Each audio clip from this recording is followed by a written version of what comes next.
Cindric. Row 6, Michael McDowell and Christopher Bell. He won here back in 22. He was the runner-up in the spring. He needs to win today. And row 7, Ross Chastain and Tyler Reddick. For row 8, tugged up 2 young drivers, Carson Hocevar, Todd Gilliland.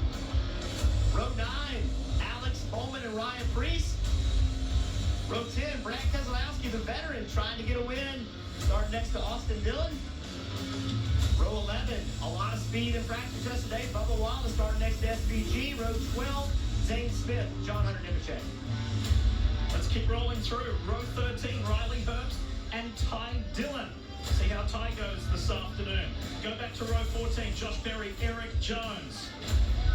Row 15, Chris Buescher, Daniel Suarez. He has got some news about next year. We'll talk about that during the race. This is the most interesting position on the grid. Row 16, position 31, Ryan Blaney. He knows how to get to victory lane here. He's done it a couple of times. He needs to today. He's got to work his way through the pack, starting alongside Ricky Stenhouse Jr. AJ Allmendinger is behind those guys alongside Justin Haley. Row 18, Noah Gragson, Cody Ware, and back to it on row 19 is Casey Mears. All right, Stevie has made his way up. How you feeling about this one, mate? Oh, my favorite racetrack, my favorite race of the year. So much on the line. It's such a historic race, and it's something different than we see everywhere. No horsepower, no aerodynamics. This is about car, driver, and team.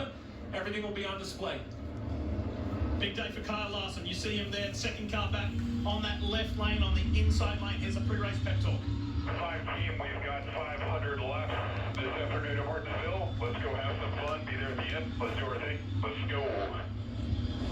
Good words from Cliff Daniels. Are you ready? Ready! And there will be 2 drivers. Green flag is out. Boogity, boogity, boogity. Let's go race next. Martinsville Speedway! Oh, yeah.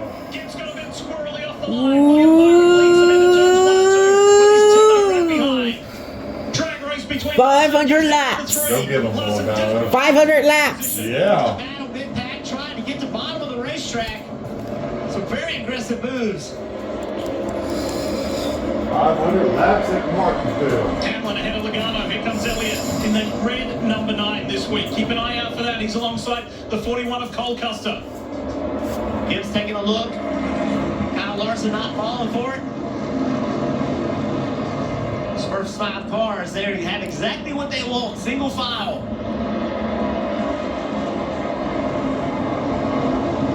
Cole Custer, Chase Elliott, door to door. Thanks to Bass Pro Shops. Let's ride with the most recent race winner. Here's Briscoe.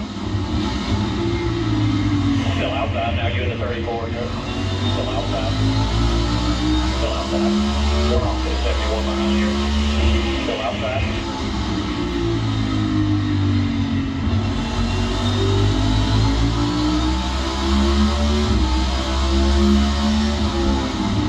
What do you see that you like early on, Steve? I like the patience up front and the patience for Briscoe right here. You see Reddick on the outside in this 45. There's spots to be gained on the outside. The big conversation Jeff and I talked about in pre-race on these new left side Goodyear tires. They're exactly what the drivers have asked for. Lots of grip, lots of speed, but a short lifespan. And the harder you push them, the shorter that lifespan is. So drivers have to be cautiously aggressive, if you can put those two together.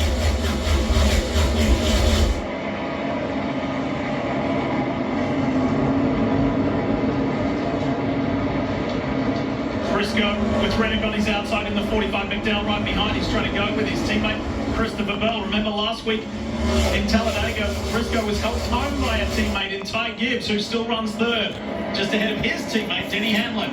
Reddick still stuck on the outside right here. Steve did a great job of explaining how you have to manage these tires a little bit, but Reddick has no choice. He has got to stay in the gas here, trying to find himself back to the bottom. There's a little bit of a gap to the 34 of Todd Gilliland. Let's see if he lifts right here.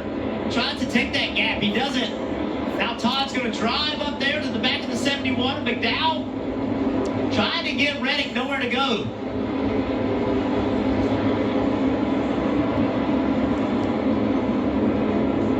Unchanged up front, still Byron, Larson, Gibbs, Hamlin, Logano, top 5.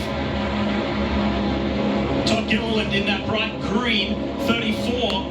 coming off an outstanding result a week ago as Chastain gets roughed up a little bit. He does. Chastain on the 48 pushed and shoved, and Bowman got by. And I think Chastain thought SVG was going to let him in. I like that SVG kind of fights for himself as part of that learning curve of the ovals. He settled in. That's that 88 car, the one of Chastain behind, right behind the one. You see the 3 of Austin Dillon. I'm waiting to see how that 3 runs, Jeff. So good at Richmond on a tire that also lost a lot of grip. We'll see if that translates here to the paperclip. Yeah, I saw it this morning, actually just before the race, and I said, I feel like this tire falls in your favor. And he says, I'm excited. Let's go see what we can make happen. Good start on this race for this 22 team. Let's see where it goes as this run goes. They struggled in practice yesterday. Didn't really think they had the speed, but a really good start for them.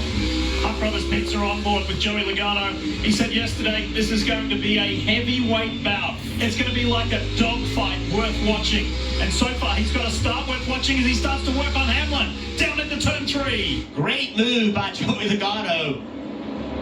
He moved up the racetrack in the middle of the corner. That allowed him to leave lower than the 11 car to make that pass. He was able to do it, though, because no one was right behind him. He gave the middle up, ran up the racetrack, was able to turn down. If somebody was behind him, he couldn't do that because they would have driven underneath him.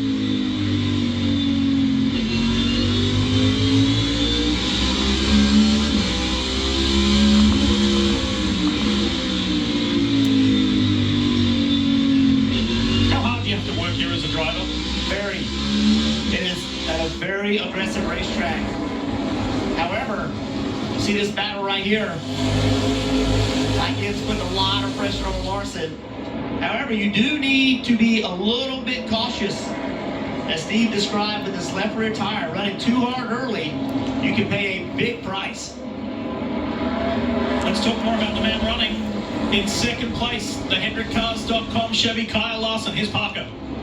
Right, Lee, and actually, Jeff, to your point on the left side tire, that's a conversation amongst many of these teams. When we talked to Kyle Larson after practice yesterday, he remarked how he felt like he went too hard too early in that practice session, hurt those tires too early. And so today, about this first run, I talked to his crew chief, Cliff Dales. I said, how do you know what's the right pace? He said, that's up to Kyle to feel out and figure out. We've looked at the data. We think we understand what he should be doing. But I think a lot of these teams, and we're 16, now 17 laps in, are just assessing what is the correct pace. And that's exactly what Kyle Larson's doing, that 5 car right now. Talking about progress, how about Daniel Suarez for Trackhouse Racing in his second to last drive for that organization? He was announced this week as heading to Spire Motorsports next year. Daniel's come from 30th to 20th. What a start. Yeah, good move forward. We're going to talk about how hard it is to pass. Daniel